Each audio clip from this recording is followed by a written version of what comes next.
तो इस वक्त में सबसे पहले बात करेंगे प्राकृतिक आपदाओं का। कई राज्यों में प्रकृति का कहर बरपा है। राहत और बचाव कार्य तेज किए गए हैं। किस तरह से केरल से लेकर हिमाचल प्रदेश और उत्तराखंड तक ये आफत की बरसात आई है, किस तरह से ये जो राहत बचाव कार्य चल रहे हैं। भूस्खलन में मरने वालों का आंकड़ा 250 के करीब पहुंचा है। ये वायनाड की बात हो रही है। अभी ये आंकड़ा और बढ़ने के आसार हैं। बेली ब्रिज पूरी तरह से चालू हुआ है। राहत कार्य और तेज होगा इस बेली ब्रिज के बन जाने से, क्योंकि जो राहत की सामग्री है वो दूसरी तरफ लाई जा सकी है ब्रिज के जरिए। भूस्खलन के आसपास को 6 क्षेत्रों में विभाजित किया गया है। कुल 40 खोज के दल जो है वो तैनात किए गए हैं और लगातार ये जो अभियान है वो जारी है। मलप्पुरम जिले में चलियार नदी के निचले हिस्से में भी तलाशी अभियान को तेज किया गया है, ताकि वहां पर अगर कोई शव पहुंचा हो या कोई राहत की अगर बात हो तो राहत दी जा सके। चिनूक 3 टैंकर, एटीएफ और तटरक्षक दल के जहाज अभिनव तैनात किए गए हैं। एनडीआरएफ, एसडीआरएफ की अतिरिक्त टीमें राहत और बचाव कार्य में लगातार जुटी हुई हैं। सैकड़ों स्वयंसेवक सहायता प्रदान करने के लिए आगे आए हैं इस मुश्किल के वक्त में। ये एक अच्छी बात देखने को मिली है। फ्रंटलाइन में मेडिकल, भोजन और पानी की व्यवस्था लगातार की जा रही है। स्वयंसेवकों के द्वारा भी स्वयंसेवक त्रासदी में मारे गए लोगों के अंतिम संस्कार में दे रहे हैं मदद, क्योंकि ये बड़ी त्रासदी है। और आरएसएस की सेवा भारती टीम वायनाड में लोगों की सहायता में लगातार जुटी हुई है। आरएसएस की सेवा भारती टीम भी इस यहाँ पर पहुंची है मौके पर, और 1000 से ज्यादा आरएसएस के स्वयंसेवक वायनाड के राहत कार्यों में जुटे हुए हैं। भारी बारिश से उत्तराखंड में भी जनजीवन अस्त व्यस्त हुआ है। वायनाड के बाद अगर उत्तराखंड की बात करें तो वहां भी जनजीवन अस्त व्यस्त हुआ है। भारी बारिश आई है, बादल फटने से कई लोगों की मौत हुई है। और आपदाग्रस्त इलाकों का निरीक्षण किया है मुख्यमंत्री ने। आपदाग्रस्त इलाकों का हवाई सर्वेक्षण किया है। आपदा प्रभावित लोगों का मुख्यमंत्री ने हाल जाना है और लोगों से मिले हैं। किस तरह से जो कार्रवाई चल रही है उस पर भी अपडेट लिया है, अधिकारियों को निर्देश दिए हैं। इस बीच गृह मंत्री अमित शाह ने मुख्यमंत्री से फोन पर बातचीत की है और उनको हर मुमकिन मदद का भरोसा दिया है। कहा राज्य के लोगों के साथ केंद्र सरकार खड़ी है और हर मुमकिन मदद जो है वो उत्तराखंड में दी जाएगी। केदारनाथ पर मार्ग पर फंसे यात्रियों के लिए रेस्क्यू ऑपरेशन में तेजी आई है और भारी बारिश की वजह से केदारनाथ की ये जो यात्रा है उसको 2 दिन के लिए स्थगित किया गया है। भारतीय सेना के चिनूक और MI-17 हेलीकॉप्टर भी इस काम में जुटे हुए हैं। जोशी मठ क्षेत्र में गुलाब कोटी के पास का अवरुद्ध सड़क मार्ग अब खुल गया है। काफी प्रयासों के बाद इसको खोला गया है। केदारनाथ यात्रा के पैदल मार्ग पर कई जगहों पर अभी भी यात्री फंसे हुए हैं और उनको रेस्क्यू करने की कोशिश की जा रही है। 2200 से अधिक यात्रियों को अब तक निकाला जा चुका है और ये रेस्क्यू ऑपरेशन लगातार जारी है। वहीं अगर हिमाचल प्रदेश की बात करें तो वहां बादल फटने से तबाही मची है। जानमाल को काफी नुकसान पहुंचा है। खासतौर पर शिमला के रामपुर में भी ये नुकसान पहुंचा है। बादल फटने की घटना में पावर प्लांट और डिस्पेंसरी ध्वस्त हो गए हैं। एनडीआरएफ की टीमें लोगों को बचाने के लिए दिन रात काम में जुटी हुई हैं। बादल फटने से मलाड़ा पावर प्रोजेक्ट का बांध टूट गया है। कुल्लू में मकान और मंदिर बुरी तरह से प्रभावित हुए हैं।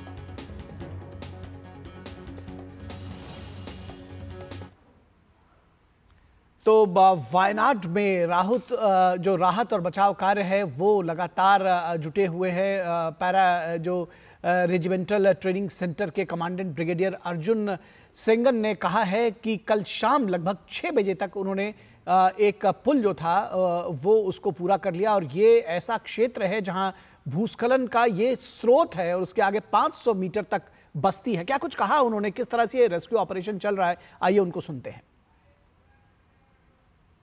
तो आज इस ऑपरेशन का, सर्च ऑपरेशन का चौथा दिन है।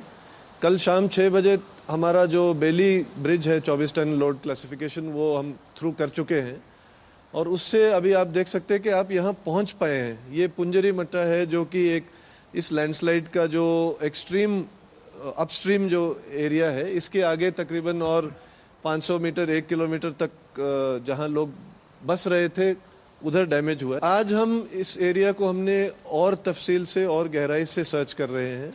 इसको हम 6 जोन्स में बांट दिया है और जो जो फोर्सेस आए हैं उनको हमने अपने अपनी जिम्मेवारी का इलाका बांट दिया है। अभी हमारे पास कुछ एक और साधन है सर्च करने के लिए, जैसे ट्रैकर डॉग, ये स्निफिंग डॉग्स और मिल गए हैं, मैकेनिकल इक्विपमेंट और आ गया है। तो ये थी वायनाड की बात। और उत्तराखंड में भारी बारिश होने से जनजीवन अस्त व्यस्त है और बादल फटने की वजह से अभी तक कई लोगों की मौत हो चुकी है। मुख्यमंत्री पुष्कर सिंह धामी ने केदार घाटी में हुई अतिवृष्टि से प्रभावित क्षेत्रों का स्थलीय निरीक्षण किया। उन्होंने आपदाग्रस्त इलाकों का हवाई सर्वेक्षण करने के साथ ही आपदा प्रभावितों का हाल भी जाना है। क्या कुछ कहा उन्होंने इस मौके पर, आइए आपको सुनाते हैं। जितने लोगों को बचाव किया गया है, राहत की गई है और निकाला गया है, रेस्क्यू किया गया है, लगभग वो संख्या 5000 है। कुछ को हेली सेवा एयर से निकाला गया है, कुछ को वैसे निकाला गया है। 5000 किया गया और जो लोग अभी बचे हुए हैं लगभग 1000 के लगभग लोग धाम पर हैं और मौसम यदि ठीक रहता है तो आज शाम तक सभी को निकाल लिया जाएगा। हमारी भी वहाँ से हेलीकॉप्टर भी भेज दिया गया है, अन्य सहायता भी जो ATF एविएशन टर्बो फ्यूल है उसकी व्यवस्था भी हो गई है। आदरणीय गृह मंत्री जी भी लगातार संपर्क में, भारतीय जनता पार्टी के राष्ट्रीय अध्यक्ष जी का भी लगातार जानकारी ले रहे हैं और पूरा केंद्र की सरकार इस आपदा के समय में हमारे साथ है। तो केंद्र की सरकार आपदा के समय साथ में है, जैसा कि उन्होंने बताया। अमित शाह गृह मंत्री ने मुख्यमंत्री से बात भी की और कहा कि जिन भी खासतौर पर जब उत्तराखंड के मुख्यमंत्री से उन्होंने बात की तो उन्होंने कहा कि राज्य की जनता के साथ वो खड़े हुए। हिमाचल प्रदेश की बात करें तो हिमाचल प्रदेश में बादल फटने से मची भारी तबाही में अब तक जानमाल को काफ़ी नुकसान पहुंचा है और राज्य में बचाव कार्य लगातार जारी है। खासतौर पर शिमला के पास बादल फटने की घटना में पावर प्लांट और डिस्पेंसरी को काफ़ी नुकसान पहुंचा था। NDRF की टीम इस इलाके से लोगों को बचाने के लिए काम में दिन रात जुटी हुई है। NDRF के लोगों का क्या कहना है, आइए आपको सुनाते हैं।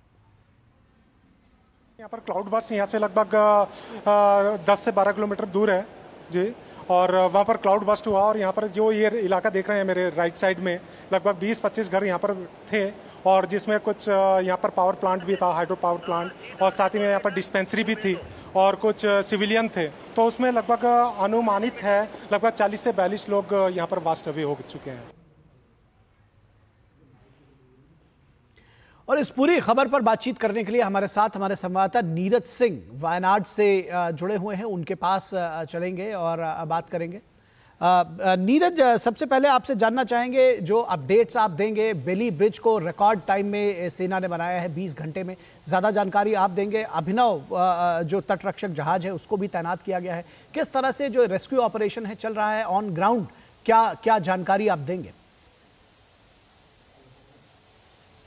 देखिए, बिल्कुल रिकॉर्ड समय में निखिल उस ब्रिज को बनाया गया है और एक बड़ी चुनौती थी क्योंकि जिस तरीके से पानी का बहाव आ रहा था और जो इलाका है पूरा डिस्कनेक्ट हो गया था क्योंकि पुल बह गया था। अब ज़रूरत इस बात की थी कि जो बड़े बड़े इक्विपमेंट हैं और ख़ास तौर से जो रेस्क्यू में जिन मशीनों का प्रयोग किया जाता है उन मशीनों को कैसे मुंडकई पहुँचाया जाए, क्योंकि सबसे ज़्यादा जो असर है वो मुंडकई इलाके में ही पड़ा था इस लैंडस्लाइड का। और जो उसके बाद फ्लड और जो मलबा आया उसकी वजह से बड़ी संख्या में जो लोग हैं उससे प्रभावित हुए। अभी भी बड़ी एक संख्या है जो लोग उसमें अभी तक मिसिंग हैं। इस पुल को कह सकते हैं कि एक चुनौती थी सेना के सामने कि इस पुल को बनाया जाए और आप समझें कि 16 घंटे के अंदर इस पुल को बनाया गया। 190 फीट लंबा ये पुल है, करीब करीब 58 मीटर का ये पुल है। और इस पुल को बनाने से पहले एक फुट ब्रिज बनाया सेना ने और फुट ब्रिज बनाकर तमाम जो बड़ा सामान है जो बेंगलुरु से यहाँ पर पहुँचा था उस सामान को दूसरे साइड पहुँचाया गया और उसके बाद इस पुल का तेजी के साथ बिना रुके बिना थके दिन रात लगातार सेना के लोगों ने काम करके इस पुल को बनाया। अब पुल का जब निर्माण पुल का हो गया उसके बाद जो रेस्क्यू ऑपरेशन है उसमें भी तेजी आई है और सेना ने पुल के निर्माण के बाद 4 लोगों को बचाया भी है, वहाँ से रेस्क्यू भी करा है। तो ये कह सकते हैं कि एक बड़ी उपलब्धि है। दूसरी सबसे बड़ी बात है कि अब वेल इक्विपमेंट के साथ रेस्क्यू टीमें घटना स्थल पर पहुंच रही हैं, चाहे डॉग स्क्वाड की टीम हो, इसके अलावा जो बड़े बड़े जेसीबी जो मशीनें हैं जो मलबे को हटाने के लिए प्रयोग की जा रही हैं वो मशीनें पहुंची हैं। 24 टन के करीब का वजन ये पुल वहन कर सकता है और मद्रास इंजीनियरिंग की जो टीम है सेना की उसने इस पुल का निर्माण किया है। और सबसे बड़ी बात है कि महिला सशक्तिकरण की मिसाल देखने को मिली है। यहाँ पर मेजर सीता, उनके नेतृत्व में इस पुल का निर्माण किया गया। हमने एक्सक्लूसिवली मेजर सीता से बात भी की और उन्होंने बताया कि किस तरह की चुनौती इस पुल को निर्माण करने में आई है, लेकिन उन तमाम चुनौतियों को अदम्य साहस के साथ भारतीय सेना ने पूरा किया और 16 घंटे के अंदर उस वैली ब्रिज का निर्माण करके इस रेस्क्यू ऑपरेशन में एक नई जान डाल दी है सेना ने। अब रेस्क्यू ऑपरेशन लगातार चल रहा है, हालांकि मौसम जरूर प्रतिकूल है। कुछ समय के लिए बारिश रुकती है, लेकिन लगातार बारिश हो रही है। लेकिन उसके बावजूद भी एनडीआरएफ और जो सेना के लोग हैं वो लगातार रेस्क्यू कर रहे हैं। अभी जो ड्रोन रडार भी मंगाने की बात हो रही है, वो भी शायद जल्दी जो रेस्क्यू टीम है उनके साथ जुड़ जाएगा, ताकि उस ड्रोन रडार के माध्यम से ये देखा जा सके कि कहाँ लोग मिसिंग हैं, कहाँ जो व्यक्ति हैं वो फंसे हुए हैं जिनको निकालने की ज़रूरत है, या जो मलबे में दबे हुए हैं उनको निकालकर उनका अंतिम संस्कार किया जा सके। तो ये तमाम रेस्क्यू की अपडेट हैं और सेना और एनडीआरएफ लगातार इस काम में कह सकते हैं कि दिन रात लगातार जी तोड़ मेहनत कर रही है। अब देखना है कि कितनी जल्दी ये ऑपरेशन खत्म होगा, क्योंकि 4 से 5 फुट के करीब जो मलबा है वो अभी भी मौजूद है, जिसे हटाना भी एक बड़ी चुनौती है। जी, तबाही का एक तो वॉल्यूम आपसे समझना चाहेंगे, क्योंकि ये लगातार बताया जा रहा है कि 250 के करीब मृतकों की संख्या पहुंच चुकी है। अब जो है किसी के जीवित होने की उम्मीद, ऐसा कहा जा रहा है कि अब बहुत बहुत मुश्किल है। लेकिन इसमें एक आशा की किरण ऐसे आपदा के समय में दिखाई पड़ती है, जब ये हम देखते हैं कि कई जो समाज के लोग हैं, जो फ्रंट लाइन वर्कर्स हैं, जो स्वयं सेवक हैं, वो सामने आए हैं। तमाम जो एनजीओज हैं वो सामने आए हैं मदद के लिए, एक बड़ा हाथ बढ़ाया है। ऑन ग्राउंड आप मौजूद हैं, क्या जानकारी देंगे, किस तरह से देख पा रहे हैं आप इसको? देखिए, बिल्कुल सबसे पहले तो जो स्थानीय लोग हैं उन्होंने ही इस रेस्क्यू ऑपरेशन को अंजाम दिया था। सबसे पहले वही आगे आए और उसके बाद एनडीआरएफ की टीम और लोकल एडमिनिस्ट्रेशन के लोग यहाँ पर पहुँचे। इस समय तमाम एनजीओ लगातार लोगों की सहायता कर रहे हैं, चाहे उनके खाने पीने की हो, दवाइयों की हो, लोगों को वहाँ से निकालकर एम्बुलेंस के द्वारा अस्पताल पहुँचाने की हो। तमाम जो संगठन है वो लगे हुए हैं। आरएसएस का सेवा भारती भी यहाँ पर अपने 1000 जो लोग हैं, कार्यकर्ता हैं, उनके साथ लगा हुआ है। लोगों को दवाइयों से लेकर उनके अंतिम संस्कार तक का इंतजाम है वो आरएसएस का संगठन सेवा भारती है वो कर रहा है। दूसरी सबसे बड़ी बात है कि इतनी बड़ी आपदा है, इतना बड़ा वॉल्यूम है ये इस हादसे का, कि इसका आकलन अभी शायद मुश्किल होगा, क्योंकि आप देखें कि 3 तरीके से जो लोग हैं इससे प्रभावित हुए। सबसे पहले लैंडस्लाइड हुआ, उसके बाद जो फ्लड आया और मलबे में बहुत सारे जो लोग हैं वो बह गए, जिनकी डेड बॉडी करीब करीब 40-50 किलोमीटर दूर नदियों के किनारे प्राप्त हो रही हैं। दूसरा, एक वो लोग थे जो इस मलबे का शिकार हुए, क्योंकि इसमें जो बड़े बड़े जो बोल्डर और पत्थर आए थे निखिल, वो ऐसे ही पत्थर थे जो केदारनाथ में आए थे। केदारनाथ मंदिर के पीछे जिस पत्थर का हम जिक्र करते हैं, जिस पत्थर को हम देखते हैं, इसी तरह के बड़े बड़े पत्थर यहाँ पर पहुँचे थे और उन पत्थरों की वजह से जो सीधी लोगों को जो चोट लगी, उससे भी लोग उनकी जो संख्या है हताहतों की वो बढ़ी है। और एक तीसरी संख्या वो है जो उस मलबे के अंदर दबे हुए हैं। तो निश्चित तौर पर हताहतों की संख्या अभी बढ़ेगी जैसे जैसे रेस्क्यू ऑपरेशन तेज होगा, क्योंकि अब वैली ब्रिज बन गया है, बड़े बड़े इक्विपमेंट और जो ड्रोन रडार हैं वो वहाँ पर लगातार सर्च कर रहे हैं।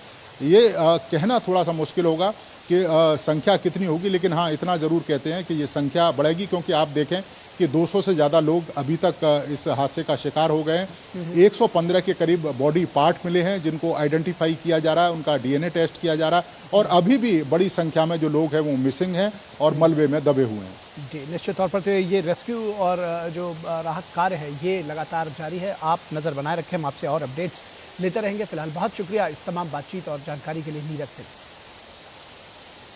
वायनाड से जुड़े हुए थे हमारे संवाददाता नीरज सिंह, उन्होंने जानकारी दी कि रेस्क्यू ऑपरेशन लगातार जारी है। फिलहाल अब इसके बाद बात करेंगे राहुल गांधी का केजरीवाल मॉडल प्रचार किस तरह से आगे बढ़ रहा है, क्या है इसके इम्प्लीकेशंस, किस तरह से बीजेपी इस पर रिएक्ट कर रही है, इन सब विषयों पर बात करेंगे। खास मेहमानों को भी जोड़ेंगे, लेकिन यहाँ रुकेंगे एक छोटे से ब्रेक के लिए। कहीं मत जाइएगा, जल्द हाजिर होंगे। दादी के हाथों का जादू और खुशबू से महकता घर। MDH गरम मसाला, असली मसालों से भरा हूँ मैं, क्योंकि हर रिश्ता है स्वाद से जुड़ा। सुरक्षा की गारंटी हर चीज में जरूरी है, चाहे वो मुश्किल स्टंट हो या अच्छी फसल। इसलिए ले आइए IIL के ट्रैक्टर ब्रांड का शिनबार, जो देता है सुंडी और ट्रिप से सुरक्षा की गारंटी।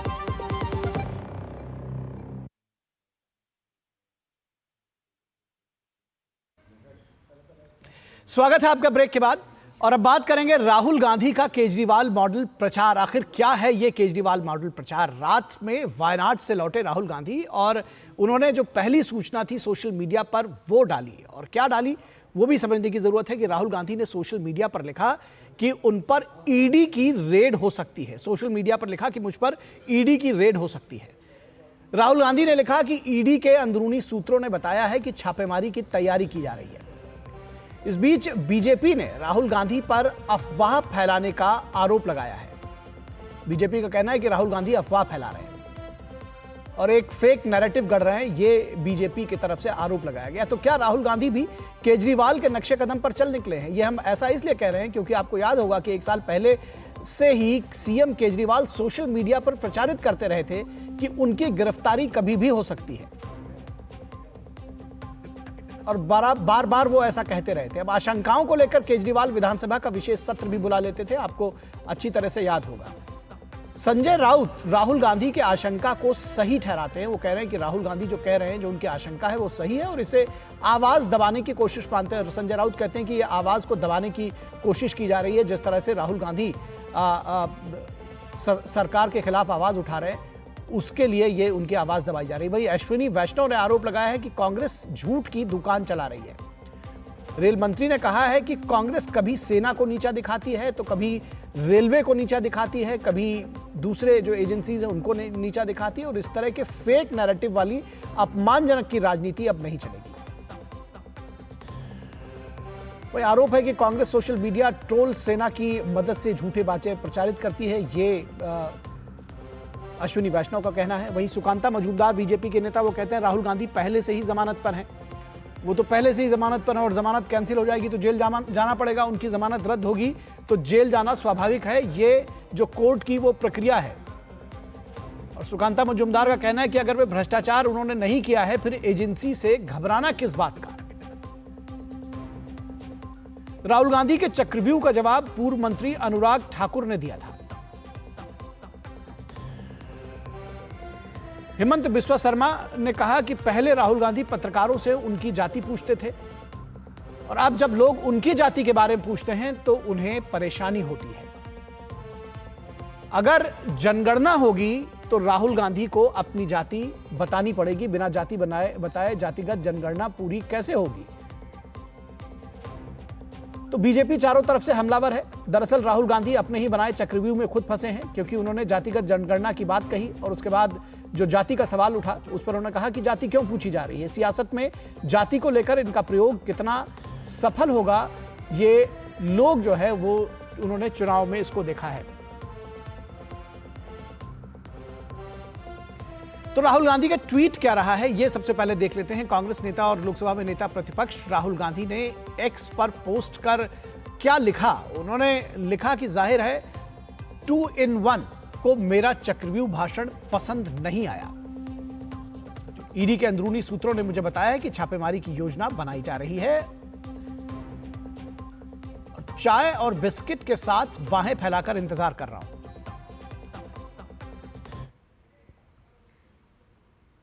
तो ये रहा है। केंद्रीय मंत्री अश्विनी वैष्णव ने कहा है कि कांग्रेस झूठ की दुकान चला रही है। कांग्रेस कभी सेना को नीचा दिखाती तो कभी रेलवे को नीचा दिखाती। क्या कुछ कहा अश्विनी वैष्णव ने, आइए आपको सुनाते हैं। विपक्ष के कांग्रेस ने एक सोची समझी तरीके से, रणनीतिक तरीके से छोटे से छोटे विषय को अपने सोशल मीडिया की ट्रोल आर्मी के जरिए से इस तरह से उठाना चालू किया।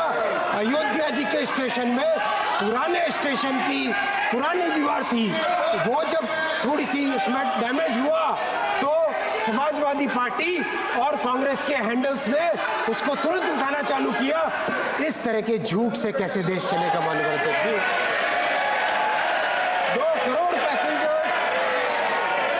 2 करोड़ पैसेंजर्स डेली यात्रा करते हैं। क्या उनके मन में ये भय भरना चाहते हैं? अध्यक्ष जी, मैं आपके साथ आपके समक्ष 12 लाख रेलवे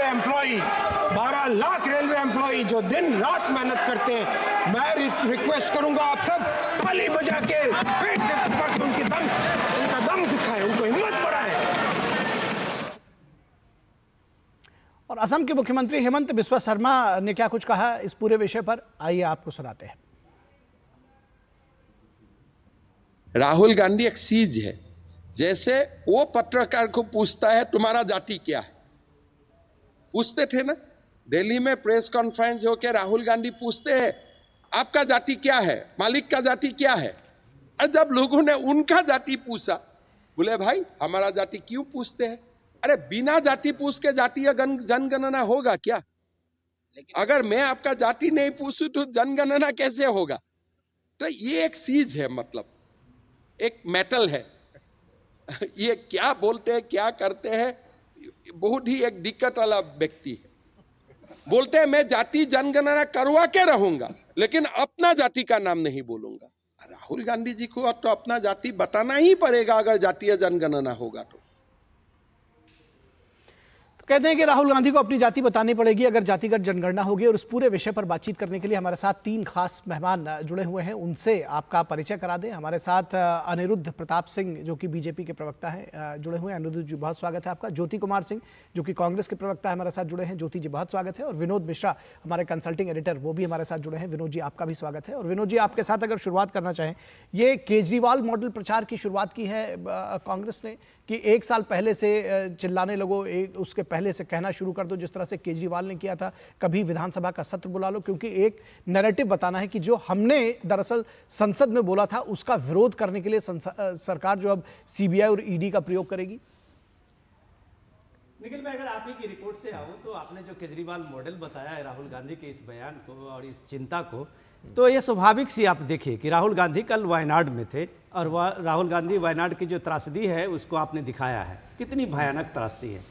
और इस त्रासदी के बदले में राहुल गांधी वायनाड से लौटते हैं और पहला ट्वीट वो अगर वो सोशल मीडिया एक्स पे डालते हैं कि जो ईडी के सूत्रों से उनको पता चला है कि उन पर कभी भी रेड डाला जा सकता है, तो स्वाभाविक रूप से आप ये बात कह सकते हैं कि वो इस बात को लेके जो भ्रम फैलाने की सियासत वो पिछले कई महीनों से करते रहे हैं, वो उसकी कड़ी में वो एक एजेंडा लोगों के सामने में दे रहे हैं कि वो ये एजेंडा जो दे रहे हैं, जो पार्लियामेंट में आपने देखा लोकसभा में बोलते हुए डरो मत, तो राहुल गांधी अगर डरो मत की बात वो कहते हैं, लोगों को इंस्पायर करते हैं इस चीज से, तो फिर इनको डरना किस बात का है? ईडी आए अगर वो कोई इतने बेफिक्र रहे कि अगर कोई कार्रवाई नहीं हुई है, लेकिन सवाल ये है कि उनका सूत्र तो बताता है कि ईडी की कभी भी कार्रवाई हो सकती है, लेकिन उनका सूत्र ये नहीं बताया होगा कि ईडी की कार्रवाई आज हुई।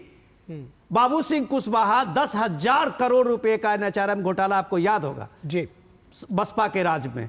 और आज आप देखिए सपा के वो सांसद हैं अभी, आज उनकी लखनऊ में करोड़ों रुपए की प्रॉपर्टी जो है ईडी ने जब्त कर ली है।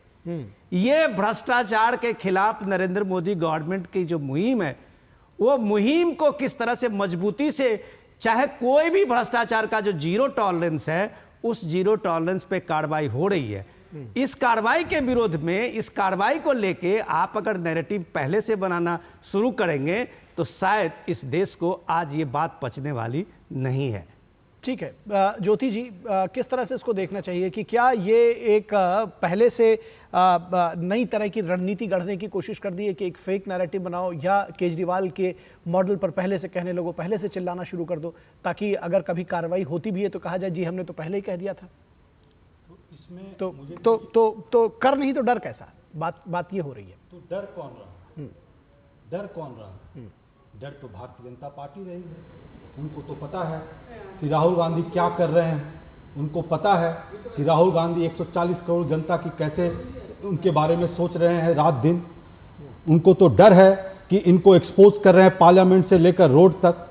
आपने, विनोद जी ने भी बताया कि वायनाड गए, तो क्यों नहीं प्रधानमंत्री चले गए? क्यों नहीं प्रधानमंत्री चले गए और आके कुछ बोलते? राहुल गांधी जब वहां थे तो राहुल गांधी ने बोला कि this is not the time to do politics. I will not talk anything about politics. I will only talk about these people जो सफरर हैं, जो इससे आहत हुए हैं। उन्होंने अपने स्टेटमेंट में बोला और आपके चैनल पर भी मैंने देखा। जी जहां तक बात करते हैं ईडी की बात करते हैं, तो उन्होंने क्या कहा कि मैं जाति जनगणना की बात करता हूं और ये प्लान करते हैं कि मुझे ईडी से घर भेजकर मुझे चुप करा देंगे। मैं लोगों के हक की बात करता हूं, ये मुझे ईडी से भेजकर, सीबीआई भेजकर चुप कराने की बात करते हैं। आपने नाम लिया वैष्णव, दिखाया अपने स्टोरी में, दिखाया वैष्णव जी का आपने दिखाया, और वो बोल रहे हैं कि कांग्रेस पार्टी एक फेक चलाती है। वैष्णव जी, आप जरूर बन गए हैं रेल मंत्री, लेकिन आपको शायद उन लोगों की बात याद नहीं है कि जब दो लाल बहादुर शास्त्री और इनके ही अलायंस के पार्टनर नीतीश कुमार जी ने रेल हादसे पर इस्तीफा दे दिया था। अगर आपसे इस्तीफा मांगा जाता है तो आप इस तरह की अनर्गल बातें करके लोगों को भड़का रहे हैं। और मैं तो नीतीश कुमार जी से पूछता हूं कि आप, जब आपने रेल हादसे पर इस्तीफा दिया था, तो क्या आप अपने अलायंस पार्टनर के रेल मंत्री से इस्तीफा मांगेंगे? और इनका इतिहास 2 सालों में हर महीने 3 डिरेलमेंट हो रहे हैं। पैसेंजर सेफ्टी के नाम पर झूठ बोले जा रहे हैं। 7 जुलाई से 2021 में रेल मंत्री बनेंगे और पिछले 3 चलिए, आप अगर रेल के आंकड़ों की बात करेंगे, नहीं तो आंकड़ा तो मैं भी पेश करूंगा। फिर देखिए 68% 10 वर्षों में। चलिए कह लीजिए, ठीक है। अब पिछले 3 सालों में हर महीने 2 पैसेंजर ट्रेन, 1 मालगाड़ी डिरेल हो रही है। 7 जुलाई 2021 से 17 जून 2024 तक 131 ट्रेन दुर्घटना हुई। लेकिन मैं अप्रिशिएट करूंगा पैसेंजर ट्रेन बिल्कुल डिरेल हुए, 28 मालगाड़ी। ठीक है ज्योति जी, कितने लोग मर गए? ज्योति जी, मैं अप्रिशिएट करूंगा। ज्योति जी बोलते हैं छोटी मोटी, नहीं, शर्म आनी चाहिए। नहीं, किसी ने रेल मंत्री, आपको शर्म आनी चाहिए। और आप 21 लोगों की हत्या हो, मर जाते हैं दुर्घटना में, और आप कहते हैं कि वो छोटी मोटी घटना है। अच्छा, आप और आपके ऊपर तो क्रिमिनल चार्जेस लगने चाहिए कि आप इस तरह की बात करते हैं। ठीक है, जो कवच के नाम पर आप लोगों को ट्रेन पर बैठाते हैं और डिरेल होता है और उस पर ध्यान नहीं देते हैं। अब बात तो सुनिए, जब मौत हो जाती है तो आप कहते हैं कि छोटी मोटी घटना है। अरे वन वे ट्रैफिक मत बनाइए, आपको इस तरह की भाषा ठीक है संसद में बोलने की। ज्योति जी, वन वे ट्रैफिक मत बनाइए। मैं जो कह रहा हूं कि क्या जिस तरह से आपने इतने जोर से बोलकर 2014 के बाद का आपने बताया है, क्या उससे पहले के आंकड़े आप देंगे? 68% रेल दुर्घटनाओं में कमी आई है। और आप भूले नहीं होंगे, कोई दर्शक नहीं भूले होंगे, जो हर हफ्ते पहले ट्रेनें उलट जाया करती थी, तब से अब में कितना परिवर्तन आया है, ये किसी को बताने की जरूरत नहीं। मैं रेल मंत्री को डिफेंड करने के लिए यहां नहीं बैठा हुआ हूं, लेकिन नहीं, अब एक स्टेटमेंट मैं पूछता हूं, आप बोलेंगे कि 1940 के पहले तो ट्रेन नहीं थी, 1800 में तो ट्रेन नहीं थी, तो उस समय क्या सेफ्टी और अभी के सेफ्टी में बिल्कुल कंपैरिजन तो किया जाएगा। कंपेयर कीजिए। नहीं, 10 साल पहले का 1940, 1853 का, 1853 का कंपैरिजन नहीं है ये। सवाल पूछेंगे, 1853 का कंपैरिजन। सवाल पूछने पर इस तरह के अनर्गल बातों से नहीं जाना पड़ेगा। चलिए, ज्योति जी और कुछ कर रहे हैं या नहीं कर रहे हैं, आपके डिबेट को डिरेल कर रहे हैं। एग्जैक्टली, ये बात मेरी बात सुनिए। मैं एक बात यही एग्जैक्टली मैं कहना चाह रहा था। मैं एग्जैक्टली ये कहना चाह रहा था कि आज रेल मंत्रालय की जो रेल की दुर्घटनाएं, उस पर हम चर्चा करने के लिए नहीं आए हैं, लेकिन उसके बावजूद जो आपने आंकड़े बयान दिखाया, रेल मंत्री का बयान, अब सुन तो लीजिए। मैं इस देश का अपोजिशन पार्टी हूं और मेरा काम है कि दूरदर्शन का भी जो चौथा स्तंभ है, तो विपक्ष के भी वही काम है कि जनता को गुमराह नहीं होने दें सरकार के माध्यम से।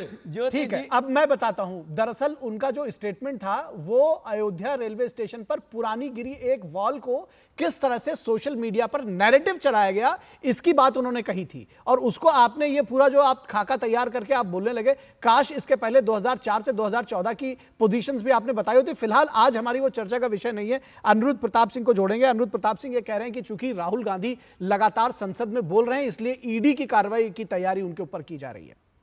निखिल जी, सबसे पहले तो ये कि ज्योति जी जो लिख के आए हैं, हमें लगता है रेल का ही लिख के आए, वही बोलेंगे।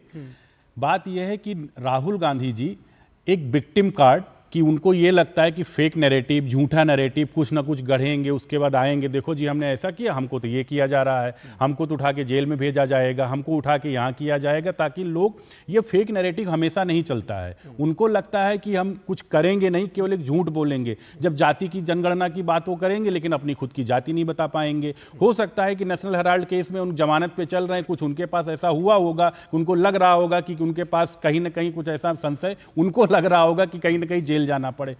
ये बात करते हैं कि ईडी और सीबीआई, एनआईए, ये सारी जितनी भी जांच एजेंसियां हैं ये काम ऐसा कर रही हैं कि सरकार के पहले के ज़माने में हाई कोर्ट ने इन पर कमेंट किया था, तोता बोला था। लेकिन आज चाहे अरविंद केजरीवाल हो, चाहे उनकी पार्टी जितने भी लोग हैं, कोई भी व्यक्ति, जमानत भले कहीं ना कहीं मिल जाती है लेकिन केस वो प्रूफ नहीं कर पाते हैं कि फेक केस इन पर लगा हुआ। वैसे Rahul Gandhi ji national Herald case में इतने दिन से जमानत पे हैं, अपने कोई प्रूफ नहीं कर पा रहे हैं कि केस गलत है या सही गलत है।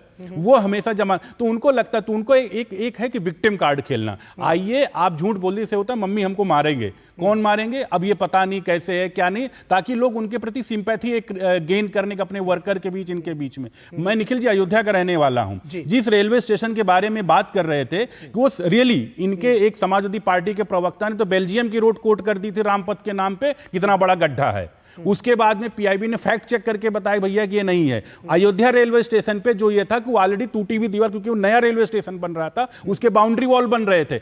उसके बावजूद ये लोग एक फेक नैरेटिव गढ़ते रहते हैं और जब इन पे काउंटर किया जाता है तब ये बिलबिलाने लगते हैं। और उसके बाद जब क्यों नहीं चर्चा की जाएगी, 70 साल आपने काम किया, जब आप कहेंगे कि ये हो रहा तो पूछा नहीं जाएगा 2004 से 2014 तक आप लोग मलाई खा रहे थे क्या बैठ के? आपके यहां हर दिन, हर हफ्ते बम विस्फोट होता था, हर दिन कोई ना कोई ट्रेन की दुर्घटना होती थी, हर बैंक में कहीं ना कहीं हर हफ्ते की बड़े बड़े अकाउंट एनपीए में कन्वर्ट होते चले जाते थे, आपकी महंगाई की दर बढ़ती चली जाती थी। उसकी चर्चा मत करिए। तो आप किस नाम पे लोग ये कहेंगे ना कि 2004 से 2014 तक जब आपने सरकार चलाई तो ये हुआ, तो आपको किस लिए सरकार चलाने के लिए दिया जाए, उसकी चर्चा मत कर। केवल ये आके झूठ बोल देंगे कि साहब ऐसा है कि हमें ईडी अरेस्ट कर लेगी, सीबीआई अरेस्ट कर लेगी, फलाने फांसी चढ़ा देंगे, ये कर देंगे, उसके बाद कुछ बोलिए ना, कुछ कहिए भी ना।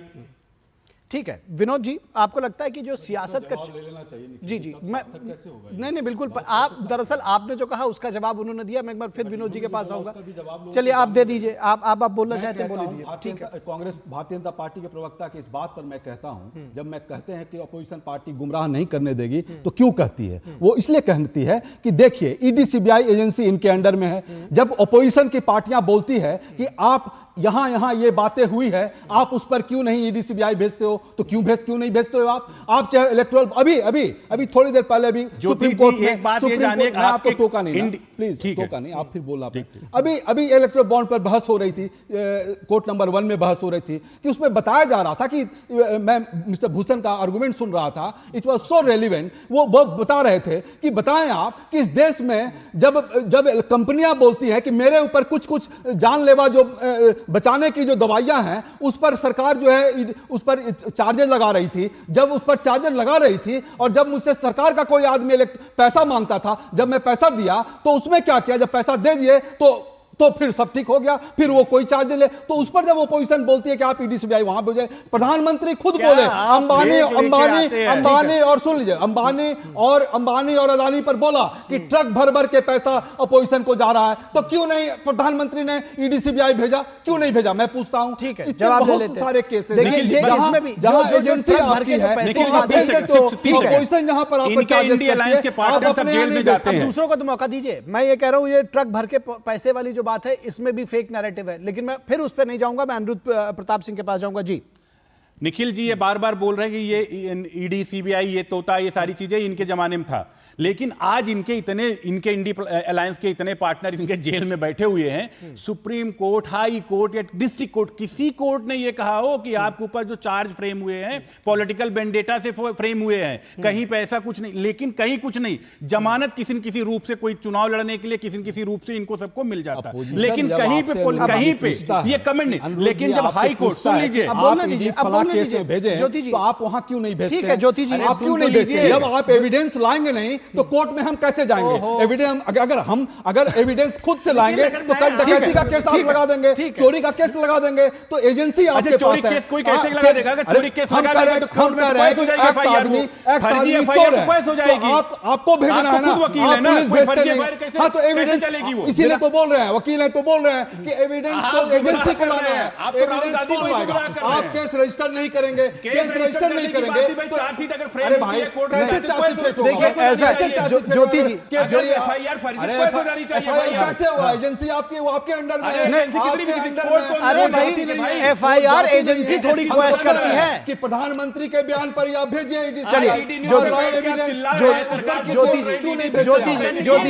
नहीं सुनिए, आप शांत हो जाइए, शांत।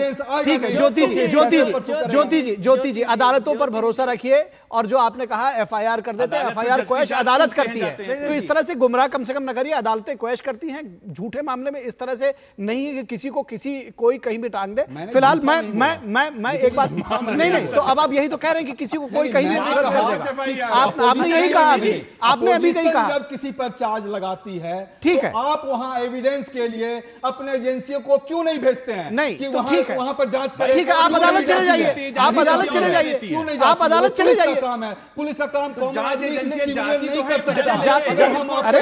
ठीक है, मैं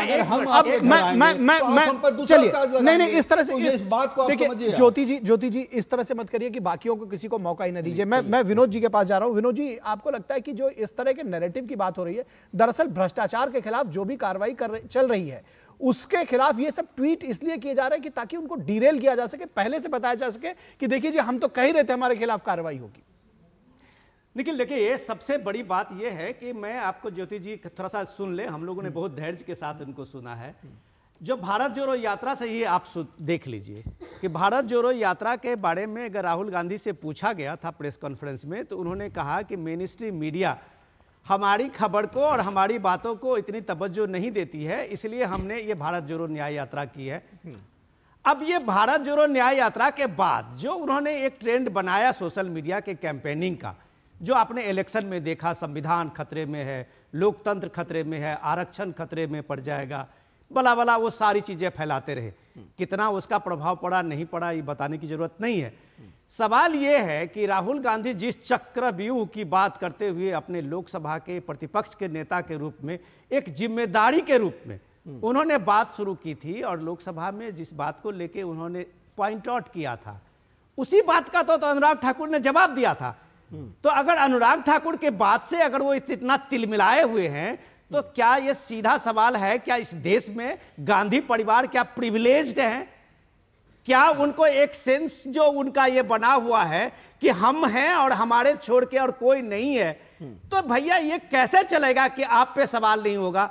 राहुल गांधी आज जिस जिम्मेदारी से एलओपी हैं और वो कह रहे हैं कि ईडी हमारे यहाँ रेड डाल सकती है, वो कह रहे हैं कि ईडी ने के सूत्रों से हमें पता चला है, तो अगर इतना ही मजबूत सूत्र उनका है तो विपक्ष के यहाँ जब कभी कार्रवाई होती है तब क्यों नहीं आप उस विपक्ष को बताते हैं कि भैया तुम्हारे यहाँ भी ये छापा पड़ने वाला है? बाबू सिंह कुशवाहा के हजारों करोड़ रुपए की प्रॉपर्टी आज जब्त नहीं होती तो सपा के साथ उन्होंने चीट किया है। केरल में वो सीएम के खिलाफ में कांग्रेस के यूनिट वहां धरना करती है कि भैया केरल पे सीबीआई ईडी की कार्रवाई क्यों नहीं हो रही है विजयन पे, सीएम पे।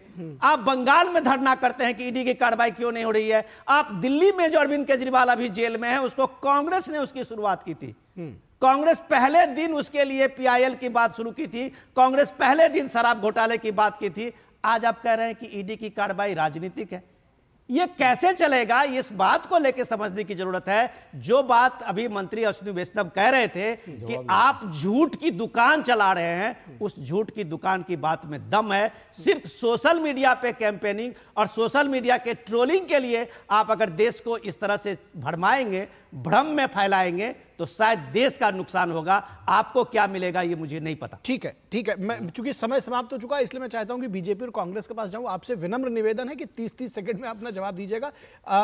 ज्योति जी, मैं चाहता हूं इस बात का भी जवाब दें जो एक जनरल क्वेश्चन पूछा जा रहा है कि जब आप जातिगत जनगणना की बात करते हैं, आपकी जाति पूछी जाती है तो दिक्कत क्यों होती है? कोई दिक्कत नहीं है। राहुल गांधी कब मना कर रहे हैं कि नहीं? वही तो राहुल गांधी कर रहे हैं कि आप उसका करें। तो अनुराग ठाकुर पर प्रश्न क्यों? तो जगह पर बताएंगे फिर अनुराग तो फिर अनुराग ठाकुर पर प्रश्न क्यों? आप बताओ ना, फिर अनुराग ठाकुर पर प्रश्न क्यों? जनगणना कराने से राहुल गांधी तो कह ही रहे हो, कहां मना कर रहे हैं? तो अनुराग ठाकुर पर प्रश्न क्यों? ईडी आएगी तो मैं भाग जाऊंगा, ईडी आएंगे तो वो तो बोल रहे हैं कि बिस्कुट खिलाएंगे, वेलकम करेंगे। आप बोल रहे क्यों नहीं ईडी भेज रहे हो जहां विपक्ष बोलती है? आप लोगों को क्यों गुमराह कर रहे हो? ये बताओ ना। हम तो तैयार हैं अपना जाति जनगणना करवा के अपना जात बताने के लिए। आप जनगणना क्यों नहीं करवाना चाह रहे हो, इसका जवाब दो। ठीक है, आपका पॉइंट आ गया, लेकिन इसमें यह जरूर जोड़ा जाएगा कि जब अनुराग ठाकुर सवाल उठाते हैं और वो पूछते हैं तो उस पर फिर क्यों इतना हंगामा मचता है? अनिरुद्ध प्रताप सिंह। देखिए, राहुल गांधी जी का जो फेक नैरेटिव है धीरे धीरे एक्सपोज होता चला जा रहा है पब्लिक के बीच में, और उनके अंदर डर पैदा होता चला जा रहा है, क्योंकि जो झूठ की दुकान ज्यादा दिन चलती नहीं है और जाति अपनी बता नहीं पा रहे हैं। अनुराग ठाकुर जी ने कभी उनका नाम लेके कहा ही नहीं, पता नहीं क्यों उड़ता तीर उन्हीं को उन्होंने ले लिया। भाई 543 सांसद उसमें थे, वही अकेले थे, तो जाहिर सी बात कहीं ना कहीं कुछ ना लोचा तो होगा ही, तभी उतना वो डर रहे हैं। और उसके बाद में बार बार कभी ये ट्वीट कभी वो ट्वीट। उनका प्रॉब्लम क्या है कि वो एक विक्टिम कार्ड, एक फेक नैरेटिव, एक विक्टिम कार्ड, वो उनको लग रहा बस यही चलता जाओ। लेकिन सच ये है कि वो एक्सपोज होते चले जा रहे हैं और खुद वो डरते चले जा रहे हैं। उनके बॉडी लैंग्वेज बता रही है वो डर रहे हैं। ठीक है, तो ये सियासत का जो चक्रव्यूह है ये आगे भी चलता रहेगा, इस पर हमारी चर्चा भी आगे जारी रहेगी और हम इस तरह के विषय बार बार उठाते रहेंगे और आप सबको फिर से चर्चा में बुलाएंगे। आज शायद ये चर्चा और लंबी होती और इस विषय पर अगर हम थोड़ा सा डिरेल ना होते। फिलहाल अनिरुद्ध प्रताप सिंह आपका, ज्योति जी आपका और विनोद मिश्रा जी आपका बहुत शुक्रिया इस चर्चा में जुड़ने के लिए।